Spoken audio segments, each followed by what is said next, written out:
Eu não sei o quanto você está já acostumado com a leitura de parábolas. Eu não sei o quanto você já está habituado ao modo como Jesus expressa ou como ele ilustra o seu reino. Esta parábola, Jesus conta uma história para mostrar aspectos do reino que nós devemos considerar atentamente. Não sei se é impressão minha, tem um eco, vocês estão ouvindo um eco? Vou pedir aos irmãos do som, se conseguem, parece que eu estou falando e eu estou falando de novo depois. Tá bom? Vão melhorando aí o que vocês conseguirem. Então Jesus ele expõe em parábolas o seu reino, principalmente aqui em Mateus. É curioso como Mateus ele selecionou as parábolas de Jesus, especialmente aquelas que tratam do reino. E é curioso, para quem não está acostumado com os evangelhos, entender que os evangelhos eles têm perspectivas diferentes. E Mateus escreve um evangelho justamente para judeus. E quando ele escreve para esses homens, ele tem uma audiência de pessoas que entenderam tudo errado o reino do Senhor. Entendiam os judeus da época de Jesus que o Messias só poderia vir se fosse instalar um reino físico entre os homens. Um reino que seguisse os valores e os padrões dos reinos humanos.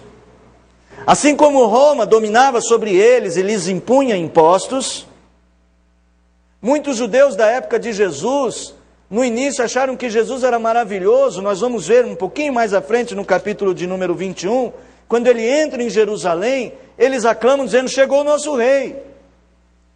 Mas esses mesmos que vão clamar a entrada do rei, uma semana depois vão crucificar Jesus e vão se desiludir, porque aquela esperança de um reino humano não se completa. Então Mateus vai escrever um evangelho falando sobre as características do reino de Jesus. E as características do reino de Jesus não seguem padrões humanos de reinos humanos.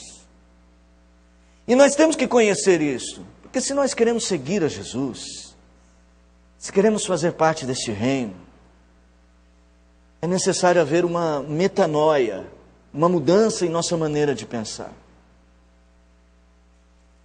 Meus irmãos, nós temos que entender que por causa do pecado, as estruturas do pensamento humano foram todas elas alteradas. As coisas foram assumindo valores que não correspondem aos valores que Deus deu às coisas quando as criou. E isso é fácil a gente notar no nosso dia a dia. Quando você ouve a notícia de que num farol qualquer desta cidade, alguém para roubar um relógio tira a vida de alguém. Ou alguém por ciúme mata a vida, tira a vida de alguém, mata uma pessoa. Ou numa briga de bar, ou numa pequena discussão, ou num problema doméstico, como o valor da vida se inverteu. Como ela se tornou, como esse valor se apequenou, se tornou pobre. Nós estamos num mundo de valores invertidos. Mas nós, pela graça e misericórdia do Senhor, nós somos chamados para a restauração da nossa mente, do nosso coração, para vivermos um padrão diferente. Esse é o reino que Jesus nos apresenta. Hoje a parábola dos trabalhadores da vinha, ela trata das recompensas. Ela fala de que, na verdade, o reino de Cristo é um reino de recompensas diferenciadas. É sobre esse assunto que nós vamos falar. É sobre esse tema que nós vamos elaborar esta noite. Se trabalhamos para nos alegrar na recompensa que Deus tem para nos dar, por que que isso não está acontecendo? Por que que não temos nos tornado pessoas felizes com aquilo que Deus nos dá? E o que eu preciso mudar em termos de valores na minha mente, para que eu aprenda a desfrutar das recompensas que o Senhor já me deu? Essas são as perguntas que nós vamos fazer a esse texto esta noite. Vamos ler então. Mateus capítulo 20. Porque o reino dos céus é semelhante a um dono de casa, que saiu de madrugada para assalariar trabalhadores para a sua vinha. E tendo ajustado com os trabalhadores 1 denário por dia, mandou-os para a vinha. Então ele saiu de madrugada, na primeira hora do dia. Podemos considerar aqui às 6 horas da manhã, quando o dia para o judeu começa. Saindo pela 3ª hora, viu na praça outros que estavam desocupados. E disse-lhes: ide vós também para a vinha, e vos darei o que for justo. E eles foram. Tendo saído outra vez perto da hora 6ª, e também depois da hora 9ª, procedeu da mesma forma. E saindo por volta da hora 1/10. Então aqui na jornada de 12 horas estava faltando só 1 hora. Às 6 da manhã teve gente trabalhando na vinha. 3 horas mais tarde outras pessoas foram. 3 horas depois, e agora faltando 1 hora para terminar o turno, o expediente. Ele, saindo por volta da hora 1/10, encontrou outros que estavam desocupados e perguntou-lhes: por que estivesses aqui desocupados o dia todo? Responderam-lhe: porque ninguém nos contratou. Então lhe disse: ide também vós para a vinha. Ao cair da tarde, 6 horas da tarde, disse o senhor da vinha ao seu administrador: chama os trabalhadores e paga-lhes o salário, começando pelos últimos, indo até os primeiros. Vindos da hora 1/10, recebeu cada um deles 1 denário.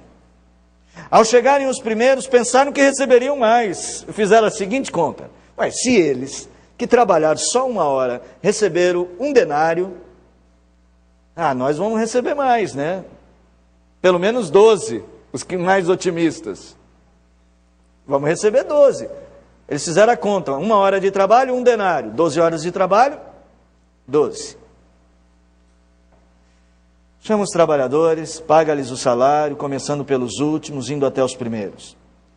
Vindo os da hora 1/10, recebeu cada um deles 1 denário. Ao chegarem os primeiros, pensaram que receberiam mais.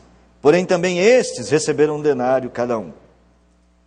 Mas, tendo-os recebido, murmuravam contra o dono da casa, dizendo: estes últimos trabalharam apenas 1 hora. Contudo, os igualastes a nós, que suportamos a fadiga e o calor do dia. Mas o proprietário, respondendo, disse a um deles: amigo, não te faço injustiça. Não combinaste comigo 1 denário? Toma o que é teu e vai-te, pois quero dar a este, o último, tanto quanto a ti. Porventura não me é lícito fazer o que quero do que é meu? Ou são maus os teus olhos, porque eu sou bom?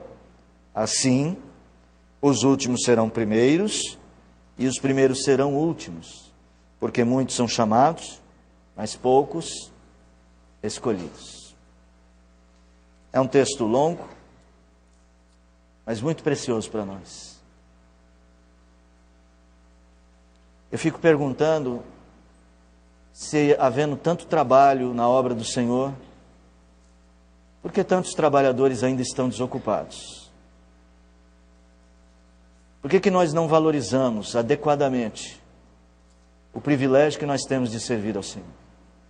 Quero fazer um convite honesto a você. Um convite para você refletir sobre o seu trabalho na vinha do Senhor. E um convite para você investigar a sua alma, o seu coração. É um convite honesto, sincero. Investigue a sua alma, o seu coração. Investigue as suas razões, se são justas. Razões para não trabalhar. Razões para se acomodar. E quero que ao final da meditação desta noite, você tenha a ousadia de, diante de Deus, investigar o seu coração e os seus motivos. Você falar honestamente com Deus sobre o que você deve fazer. Acho que o Espírito Santo quer lhe guiar esta noite. No meu coração, Deus falou muito com esta passagem. Acho que eu comecei a entender por que tantas pessoas, às vezes, se afastam da obra do Senhor. Há um desajuste sobre a nossa ideia do que é recompensador na vida cristã. E assim como Deus me orientou e me quebrantou diante desse texto, eu quero compartilhar com os irmãos. Na expectativa de que o Senhor também, da mesma forma, quebrante o seu coração. Vamos orar mais uma vez, irmãos. Sei que já oramos hoje por isto. Quero pedir a irmã Sônia José fazer esta oração. Vamos pedir a Deus fale ao nosso coração. É tão importante isso esta noite. Vem cá, Soninha, ora por nós. Zé, entrega lá para ela.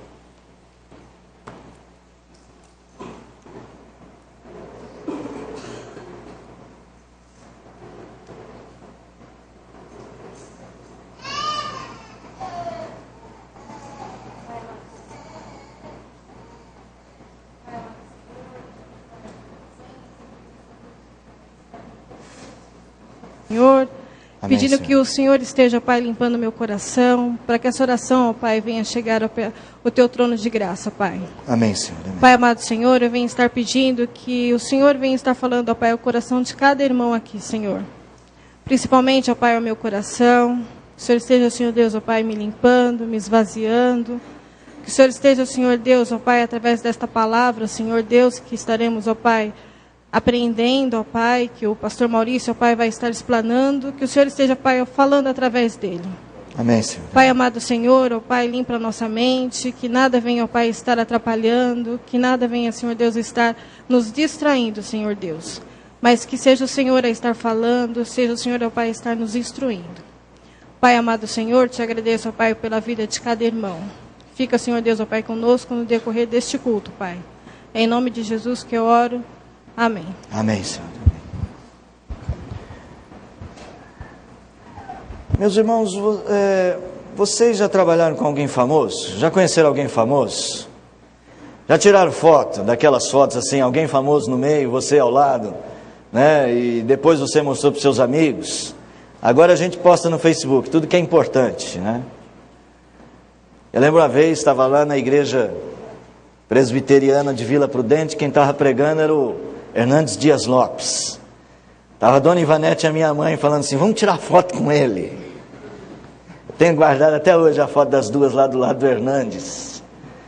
Aí eu tive o privilégio de ter uma reunião em que ele estava presente. Falei, você me arruma um livro, quero que você assine e dedica para minha mãe. Né? É gostoso a gente conhecer gente famosa, não é? Já trabalhou em algum lugar importante? Nós temos uma irmã em Cristo, uma pessoa muito querida, nós trabalhou lá na nossa casa, era nossa irmã Valdice. Ela limpava a nossa casa, nos ajudava muito, amava nossos filhos. Nós amamos muito a dona Valdice, é membro lá da igreja do Jardim Elian. E a dona Valdice sempre contava a história que ela trabalhou para o Silvio Santos. E ela tratava o Silvio assim, seu Silvio, com uma intimidade. E é gostoso a gente ver como a gente se orgulha disso, né? A gente se orgulha. Eu, qualquer dia desses, vou falar assim, olha, eu servi na igreja de Vila Formosa, aquela igreja maravilhosa. Né? Quem sabe algum de vocês aqui vai ser alguém muito importante. Hein? Quem sabe o Mateus vai trabalhar lá com Duda Mendonça. Não, Duda Mendonça não, o Washington Oliveto. Eu falo assim, o maior homem do marketing do Brasil. Ele é membro da minha igreja. Eu sei que você tem uma história dessa para contar, se não tem, até gostaria de ter, e a gente gosta de dizer algo assim. Se você trabalhasse numa grande empresa, ao lado de alguém importante, né? A Beatriz trabalha lá na Gerdau, trabalha lá com a diretoria da Gerdau, só gente importante, aparece na televisão. Qualquer dia desses a Beatriz vai aparecer na televisão e dizer, Beatriz, é lá da minha igreja. Como a gente se orgulha dessas coisas assim, como é gostoso também, faz parte da nossa cultura. Oportunidade de tirar foto com o Neymar, Copa do Mundo está vindo aí, tem gente querendo de qualquer jeito ir para o estádio para ver se consegue tirar uma foto, né, com alguém importante. Irmãos, os privilégios que nós temos, nos enriquecem. Se você é alguém que pode trabalhar com alguém importante, que nem a dona Valdice trabalhava com o seu Silvio, cuidava das crianças do seu Silvio, ela fala o nome das meninas com intimidade. Isso mostra como a gente se sente valorizado. E olha só, ela apenas era, não sei se era babá ou a faxineira, seja lá o que for, ela não tinha um cargo importante, mas estava ao lado de alguém importante. O que o Senhor está propondo nesta parábola sobre os trabalhadores da vinha, é uma mudança de atitude no modo como nós nos sentimos recompensados no reino. Eu gostaria que você parasse para meditar que nós estamos falando do reino de Deus. Nós estamos falando de um reino que agora não é visível, mas que está vindo sobre nós e cobrirá a face da terra com glória e majestade. Estamos falando do serviço que nós prestamos ao Senhor dos Senhores, ao Rei dos Reis, aquele que era, que é e que há de vir. Estamos falando que eu e você fomos inseridos pela misericórdia do Altíssimo em um patamar existencial, no qual nós passamos a servir o glorioso reino de Deus. O que Mateus está propondo nesse conjunto de textos aqui do capítulo 19, do capítulo 20 e 21, é olharmos para Jesus Cristo como Rei, que depois vai entrar em Jerusalém no capítulo 21, e nos sentirmos recompensados em trabalhar para o Senhor. Mas essa não é a realidade de todos os crentes. Há muitos crentes que não têm prazer em servir ao Senhor, não conseguem fazer o que o Salmo 100 diz, servir ao Senhor com alegria, não se dispõem. Tais pessoas não sabem o que é o senso de recompensa do reino. E então, porque estão frustradas com o senso de recompensa deturpado, porque dizem ou pensam, de que adianta servir tanto na igreja? Estou muito cansado. Porque perder o senso real da recompensa celestial, não se sentem motivados. São capazes de se motivarem muito mais com recompensas humanas. Eu trabalho para fulano de tal. Eu tive o privilégio de encontrar fulano de tal. Se recompensam muito mais nessas coisas tão pequenas da vida, que se recompensam em Deus. O que você pode ganhar nessa vida? O que você pode ter nessa vida? De que jeito você pode viver essa vida? Que seja mais recompensador que viver para o eterno, para o glorioso Senhor de todas as coisas. Você consegue encontrar algo? É disso que Jesus está falando. A primeira coisa que eu acho que você precisa mudar na sua atitude, para que você aprenda a se alegrar nas recompensas, na justa recompensa do reino que o Senhor lhe dará, é aprender a alegrar-se no Senhor, alegrar-se na alegria do Senhor, alegrar-se em a sua vida dar prazer a Deus, em fazer a vontade de Deus, satisfazer-se com o fato de que o que importa nesta jornada cristã é que Deus receba a minha vida como um aroma suave, como uma oferta. Nós cantamos agora há pouco, eu queria ter mais que uma vida, mais que uma voz para oferecer. E eu vou dizer para vocês que se nós oferecêssemos aqui, já temos. E oferecêssemos isso com o senso correto de recompensa, já estaríamos fazendo muito, mesmo que fosse pouco, porque nada que fizermos será grande o suficiente para glorificar a Deus. Mas Deus se alegra com coisas pequenas. Olha para o texto. Primeira coisa que eu quero chamar a sua atenção é que você deve se despertar para o fato de que o que importa no reino dos céus é a alegria do Senhor e não a sua. A alegria do Senhor é a nossa força. Veja que a parábola começa dizendo assim, verso 1. Porque o reino dos céus não é semelhante aos trabalhadores, não é semelhante à vinha. O reino dos céus é semelhante a quem? Ao dono de casa. Ao dono de casa que saiu de madrugada para assalariar trabalhadores. Neste verso você vai perceber que então o foco do reino dos céus não são os súditos, é o rei. O foco da nossa vida é Deus. À medida que você conseguir construir este pensamento de que o que importa é a vontade de Deus, você trabalhará para o Senhor e será mais recompensado e se alegrará muito mais nele. Ao longo da jornada do dia, o texto vai nos dizendo que ele vai chamando trabalhadores. O foco é sempre nele, é ele quem chama, é ele quem ajusta o salário, é ele quem paga no final, gente. O reino dos céus é centrado na pessoa do Altíssimo. O reino dos céus é centrado em Jesus, o Senhor da seara.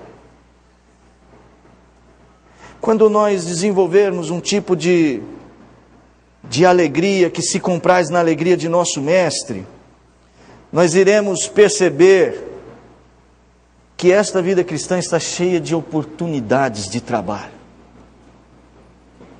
Que esta vida cristã está cheia de oportunidades para desfrutarmos dos privilégios, das bem-aventuranças, e há muitas recompensas.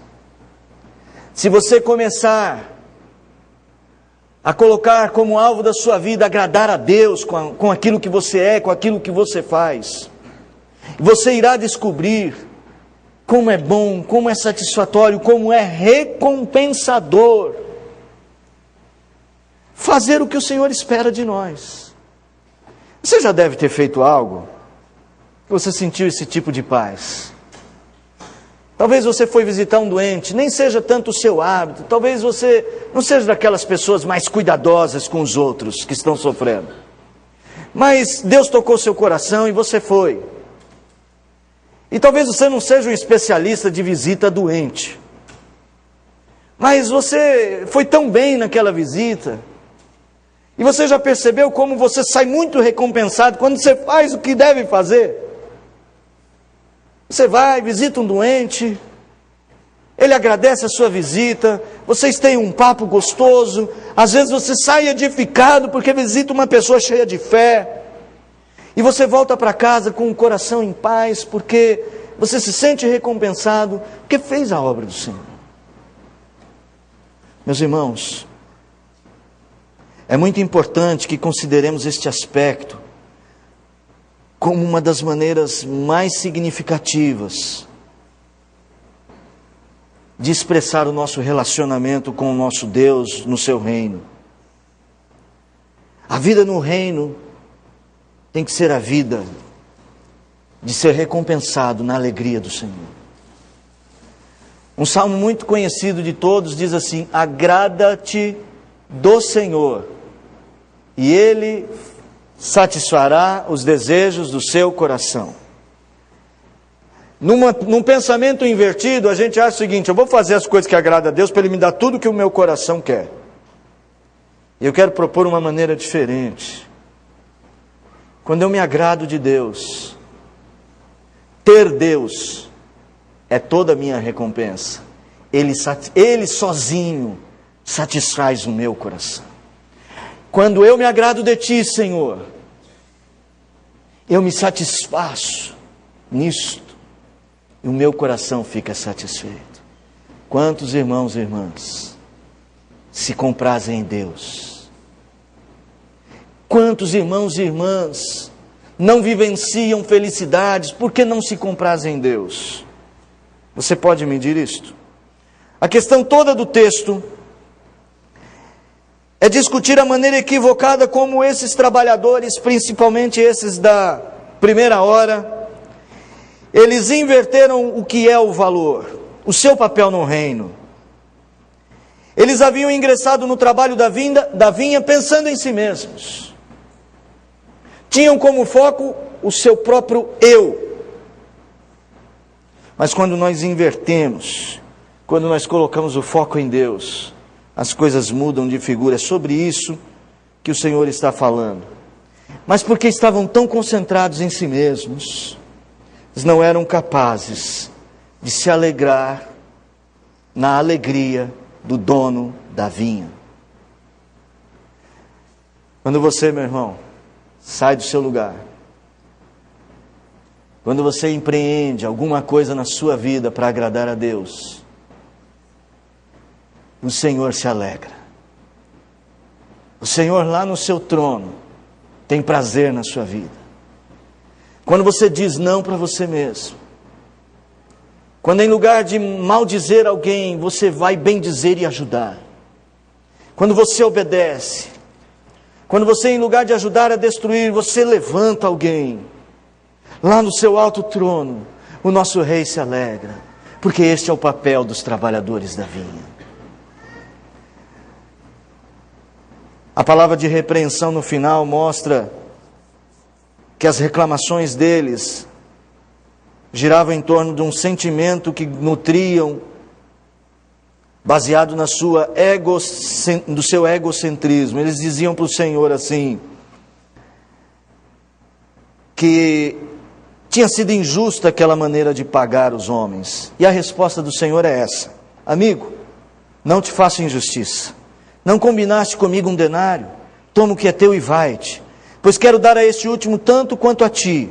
Porventura não me é lícito fazer o que quero do que é meu, ou são maus os teus olhos porque eu sou bom?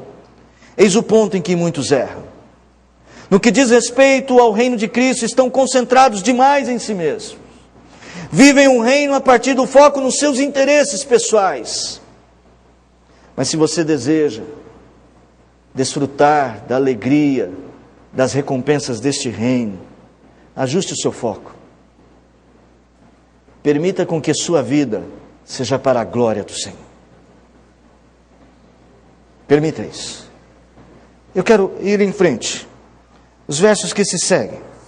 Verso 2 até o verso de número 6 fala sobre essa dinâmica. Antes de passar para isso, eu disse que você tem que mudar uma atitude. Esta primeira atitude de colocar Deus no foco é a atitude de adoração. Lembre-se, quer trabalhar na vinha? Tenha a atitude de adoração.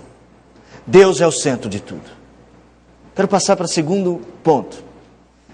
Esse ponto é a atitude que nós vamos chamar de atitude de comunhão. O texto diz que ele, tendo ajustado com os trabalhadores 1 denário ao dia, mandou-os para a vinha. Saiu pela 3ª hora, viu outros que estavam desocupados, mandou para a vinha. No verso de número 5, saiu outra vez, hora 6ª, hora 9ª, mandou para a vinha os trabalhadores desocupados. E chega na hora 1/10, encontra mais outros desocupados, pergunta-lhes, por que vocês estão desocupados? Eles falam, mas ninguém nos deu esse privilégio de trabalho. Aí ele fala, então vão para o privilégio de trabalho e vão trabalhar. E ao final eles reúnem, eles pagam o que é devido. Chama a atenção um detalhe. Todos esses trabalhadores estavam desocupados. Nisso eles eram todos iguais. É engraçado que os primeiros trabalhadores vão reclamar, dizendo o seguinte, poxa, nós trabalhamos mais que eles. Mas se você pesar na balança, a situação deles era que todos estavam desocupados. O que todos receberam? O privilégio de se tornarem úteis. Imagine, meus irmãos, se Deus tivesse resolvido fazer a obra do seu reino sem os homens. Se Ele tivesse escolhido realmente as pedras para clamarem. Se Ele tivesse usado os anjos. São tão mais poderosos que nós. Ou se Ele tivesse feito uma seleção e só escolhesse aqueles que estivessem acima da média em alguma coisa, a maioria de nós estaria onde? Meus amados irmãos, é curioso como às vezes nós não nos alegramos nos privilégios que temos e nem nos alegramos nos privilégios que Deus dá aos nossos irmãos. Se você deseja se alegrar, se sentir recompensado no reino, mude o foco, pense no outro. Alegre-se na alegria do outro.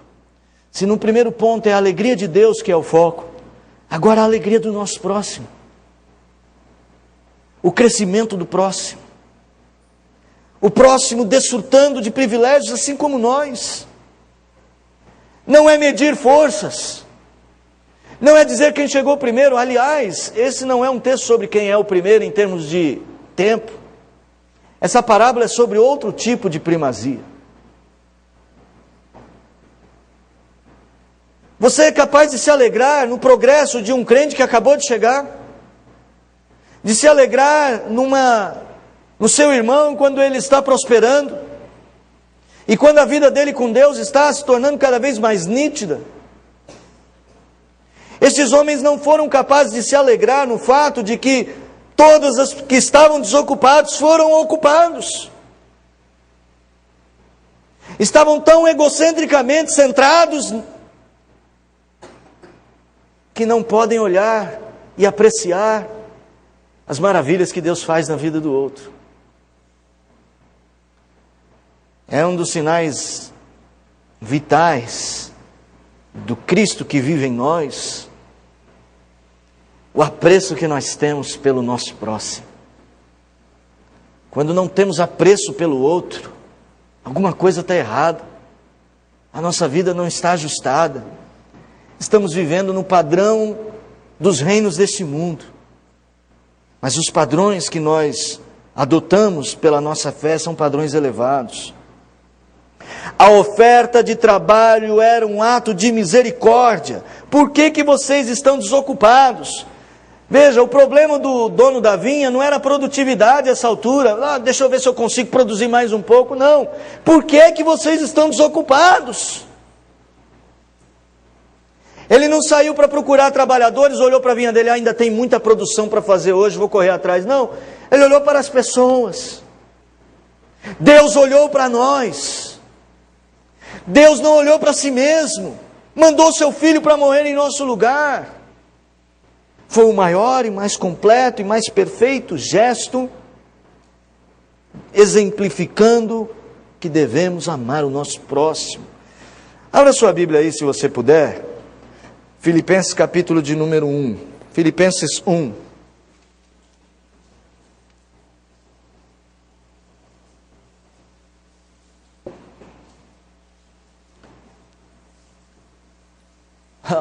Essa carta do apóstolo Paulo parece que foi extraída pensando nessas coisas. Primeiro ele vai dizer sempre nessa carta, alegrai-vos no Senhor.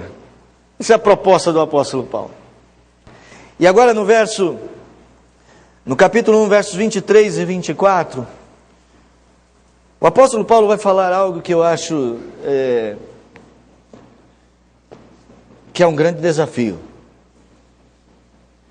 Meu irmão, se você tivesse a oportunidade, se Deus chegasse aqui hoje e falasse assim, Celso Barque. Deus chega para o Celso e fala, Celcinho, Celção, eu quero te dar uma escolha.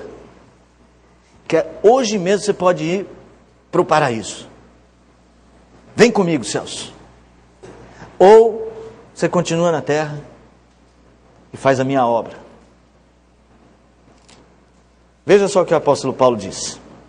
Ora, verso 23. De um e outro lado estou constrangido, tendo o desejo de partir e estar com Cristo, o que é incomparavelmente melhor. Mas por vossa causa é mais necessário permanecer na carne. E aí, Celso? E quando ele diz por vossa causa, não pense que ele está falando só dos crentes bonzinhos, dos crentes que ajudam, das ovelhas obedientes. Ele está falando do encrenqueiro, do mal-humorado, do que nunca está disposto. Aliás, ele está falando mais desses do que daqueles que obedecem. Mais para frente, capítulo 2, verso 4. Não tenha cada um em vista o que é propriamente seu, senão também cada qual o que é dos outros. Bom, meus irmãos, esta é uma atitude de comunhão. Quando você trabalha no reino e o crescimento do outro é o seu foco, você se recompensa mais, sabia? É muito bom, é muito recompensador que a nossa vida seja usada gasta, às vezes machucada, arranhada, porque nós vemos os outros crescendo. Irmãos, que satisfação enorme ver as crianças. Elas vão crescendo, elas vão aprendendo, e em pouco tempo elas são aqui as nossas intérpretes de Libras. São nossos diáconos, são nossos presbíteros, são nossos professores. Mas isso exigiu que alguém saísse cedo, que alguém preparasse aula, que alguém gastasse a sua vida no privilégio de investir na vida do outro. O reino é isto. A gente faz isso com os nossos filhos. E fazemos com prazer. Igreja é isso. É geração servindo geração. É gente servindo gente. É amar o próximo e servi-lo. Como Cristo nos amou e deu a vida por nós. Aqueles trabalhadores, eles estavam tão centrados em si mesmos, que eles não perceberam que enquanto eles trabalharam 12 horas para fazer a produção daquele dia, eles estavam dando o privilégio de pessoas desocupadas entrarem na vinha e também ganharem. Eles deveriam pensar, se estivessem vivendo corretamente a estrutura do reino, que privilégio, Senhor! Nós podemos trabalhar para que irmãos nossos tivessem uma vida mais tranquila. Vocês estão percebendo a diferença do reino de Deus e dos reinos humanos? Essa é uma atitude de comunhão que revela muito sobre quem você é e o que é o reino para você. Isso fala muito sobre essas coisas. Essa atitude muda substancialmente as premissas que fazem você trabalhar. O que faz você trabalhar? É o prazer que você vai ter? É a alegria que você vai desfrutar? É um benefício que você espera ganhar? Ou para você é mais importante dar que receber? Isso fala muito sobre quem é você. Se você mudar o foco, você será mais feliz. Você se recompensará mais no reino de Cristo. E você sempre achará justa a recompensa. E é muito recompensador, irmãos. Eu quero ir para o último aspecto. Sermão bem presbiteriano, sempre 3 pontos, né?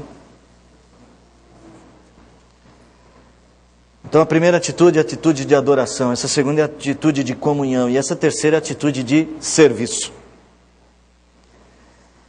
Ao cair da tarde, verso de número 8, lá da parábola, 20 de Mateus. Ao cair da tarde, disse o Senhor da vinha ao seu administrador: chama os trabalhadores, paga-lhes o salário, começando pelos últimos, indo aos primeiros.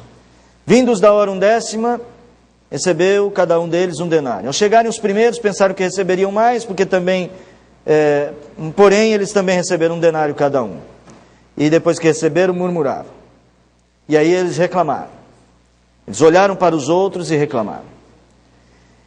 Eu quero chamar a sua atenção sobre o contexto geral. Capítulo 19. Nós temos um jovem rico, um moço com muitas riquezas. Ele se aproxima de Jesus. E ele fala: Senhor, eu quero herdar a vida eterna. Aí Jesus fala: tudo bem, você conhece os mandamentos? Conheço todos, pratico todos. Ótimo. Então só tem uma coisa que você precisa fazer. Pega todas as suas riquezas, vende e dá aos pobres. Ele foi embora, porque ele não aceitou isso. Ele ficou triste, ele tinha muitas propriedades. Essa primeira parte do texto, então, ela está falando sobre como nós valorizamos muito mais o reino dos homens e os valores desse reino que os valores eternos. Logo após esse texto tem o perigo das riquezas. E aqui no capítulo 19 ainda, o Senhor no verso de número 29 vai dizer o seguinte: quem deixar as riquezas deste mundo, ganhará e herdará muitas vezes mais na vida eterna. Aí vem então a parábola que nós estamos estudando, e mais para frente, capítulo 20, nós temos o pedido da mulher de Zebedeu. Depois você pode ler a partir do verso 20, capítulo 20, verso 20. A mãe de Tiago e de João chega para Jesus e fala: Jesus, quando o Senhor entrar no seu reino, está vendo meus filhões? São bonitos, são os mais bonitos que eu já vi, são inteligentes, são teus discípulos, coloca um à tua direita e outro à tua esquerda do reino. Lá no reino, eles se sentem ao lado do trono. Estava pedindo emprego para eles, emprego na eternidade, primeira ficha de emprego da eternidade. Aí Jesus fala para ela assim: nos reinos humanos, os maiores são servidos, mas no reino de meu Pai, maior é o trabalhador, é o que serve.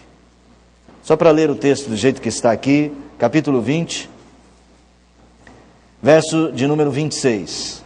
Não é assim entre vós, pelo contrário, quem quiser tornar-se grande entre vós, será este o que vos sirva. E quem quiser ser o primeiro dentre vós, será o vosso servo. Tal como o Filho do Homem, que não veio para ser servido, mas para servir, e dar a vida em resgate por muitos. O verso 16 termina dizendo assim: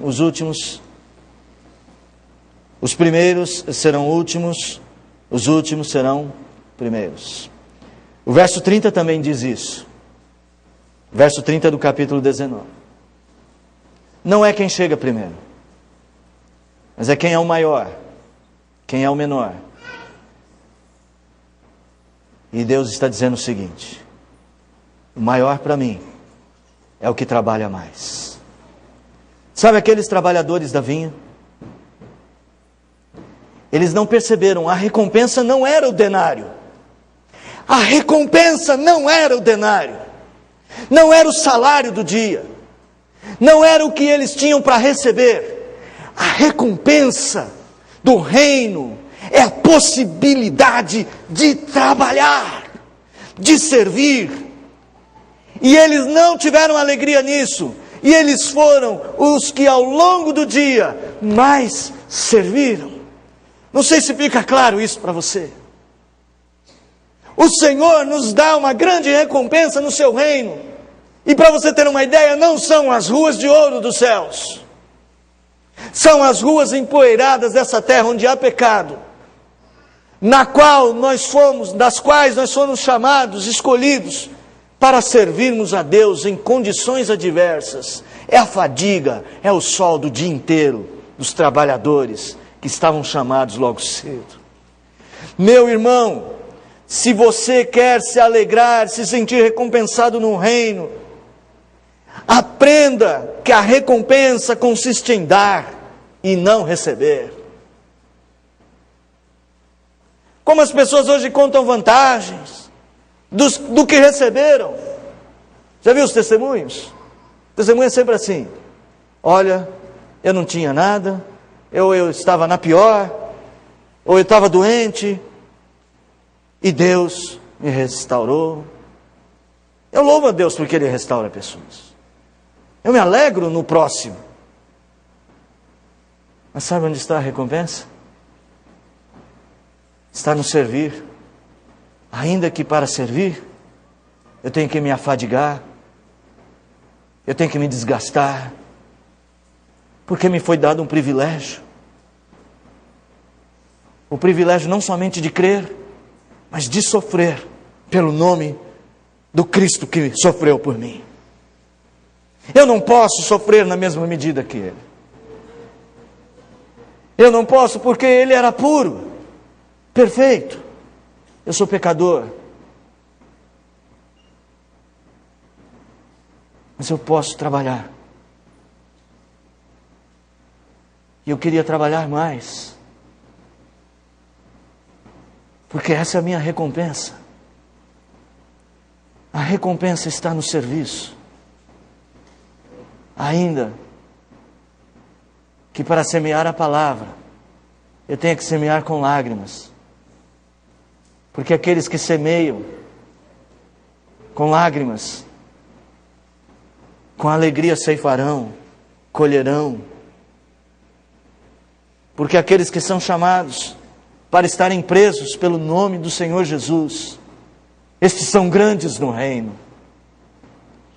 São homens e mulheres de Deus, que não temem nem a morte, amam a Deus acima de todas as coisas, não buscam comodismos, não vivem para si mesmos. Estes sim podiam ter mais que uma vida, mais que uma voz. Esses ofereceriam tudo. Esses são os grandes, os notáveis. Esses têm o direito, que não é bem o direito, é uma recompensa. Meus irmãos, se queremos nos alegrar, nos alegremos em servi-lo. Que isso te recompense. Que isso mude a sua maneira de enxergar o que é o trabalho do reino. Pena que nem todos estão dispostos a abandonar o reino deste mundo para servir ao reino de Cristo. Jesus Cristo fez uma denúncia muito séria. Ela machuca o meu coração, mas eu tenho que admitir: Jesus, o Senhor está com a verdade. Lógico que eu vou admitir isso. João capítulo 18. Já está chegando a Páscoa. Eu leio muito os evangelhos na época da Páscoa. João capítulo 18, no verso de número 36. Jesus está diante de Pilatos. E Pilatos está falando: ô Jesus, você sabe que quem me entregou foi o seu próprio povo? Nem eles, nem a sua própria família, nem o seu próprio povo gosta de você. Eles entregaram você para mim. Jesus responde assim, verso 36. O meu reino não é deste mundo. Se o meu reino fosse deste mundo, os meus ministros se empenhariam por mim, para que eu não fosse entregue aos judeus. Mas agora o meu reino não é daqui. Sabe o que Jesus está dizendo? Ele olha bem nos seus olhos e diz o seguinte: se trabalhar no meu reino desse dinheiro, todos vocês me serviriam mais. Se trabalhar no meu reino fizesse você uma pessoa importante neste mundo, nas estruturas pensantes dessa terra, vocês se empenhariam muito por mim, porque vocês se empenham por tudo que lhes traz privilégios neste mundo. Não é assim que nós fazemos? O patrão pede para eu ficar 3 horas a mais no final do expediente, com um sorriso até aqui, desde que caia. O cliente pede para você: olha, eu tenho uma nova encomenda, só que você vai precisar entregar amanhã. Deixa comigo. Há uma pessoa precisando ser evangelizada. Será que ninguém pode ligar para o pastor? Liga para o pessoal do DEM, Departamento de Evangelismo e Missões. Alguém tem que evangelizar este homem. Um pobre precisa de comida. Agora é longe, é muito tarde da noite. Eu não posso sair. Eu não posso fazer isso. Quero ilustrar com uma coisa que eu fiquei muito feliz esses dias. Nós temos um parente e ele é um aparentado, casou com alguém da família. E ele tem um irmão que bebia muito, fumava muito. A mãe, uma mulher crente, uma senhora já idosa, orava pelos seus filhos todos os dias. Ela foi a uma igreja pentecostal e fez uma campanha para o seu filho deixar de fumar. Ele deixou de fumar. Mas ele continuava bebendo. Bebia muito, muito mesmo. Quando a gente ia, por acaso, àquela casa, sempre o encontrava alterado. A mãe fez outra campanha. Começou a orar pelo filho. Dedicou tempo para o filho. Nesse meio tempo, uma pessoa de uma igreja, de uma outra igreja, ali da vila onde eles moram, Começou a passar todos os dias na casa desse moço, que já não trabalhava mais. Pegava o moço, levava para a igreja, trazia em casa, fazia uma oração. Todos os dias, uma pessoa. Imagina um senhor aposentado, não conheço. Saía da casa dele, ia na casa do moço, levava para a igreja, levava para casa, fazia uma oração e voltava no outro dia. Há 2 meses. Um moço que viveu na bebida a vida inteira praticamente, a vida adulta pelo menos, todinha, está há 2 meses sem beber uma gota de álcool.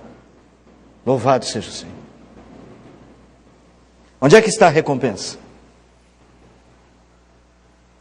Naquele homem que todos os dias passa para servir ao Senhor. Naquela mãe que todos os dias fiel à oração do Senhor. Sabe, irmãos, quando uma igreja como a nossa se torna uma igreja de domingo, nós estamos perdendo as recompensas. Por que nós não ouvimos mais essas histórias em nosso meio? Não estará faltando alguma coisa? Atitude de serviço, irmão. Atitude de serviço. Uma verdadeira visão da recompensa. Se você tem alguma dúvida do que Deus espera para você aqui em nossa igreja, eu espero que ela tenha sido eliminada. Se você não foi chamado para ser servido, mas para servir. Você não foi chamado para um passeio na Disneylândia da fé, mas para um combate, para uma guerra, para uma luta contra o pecado, contra o mal, para resgatar almas do inferno. A alegria de sua alma reside no fato de você se conscientizar de que a maior necessidade que você tem no reino é ser útil à obra do Senhor. Você ainda está desocupado? O Senhor te chama para a sua vinha. Quanto antes você vier, maiores recompensas você terá. Quero convocar a todos que se acomodaram, os que resolveram simplesmente ver a banda passar. Quero chamar vocês para tocar na banda. Chamar vocês para descer do alpendre onde vocês viam a banda passar e entrarem nas ruas para servir ao Senhor. O Senhor te chama para a sua vinha e você precisa dispor-se antes que seja tarde e somente 1 hora lhe reste. Convido-os a erguerem seus arados da terra, colocar no chão, seguir em frente e não olhar para trás. E não demore, porque o Senhor chama. O Senhor nos chama. Esse é um texto que ajusta o foco do seu trabalho para o Senhor. Eu espero que você esteja disposto a ouvir a voz de Deus e obedecer.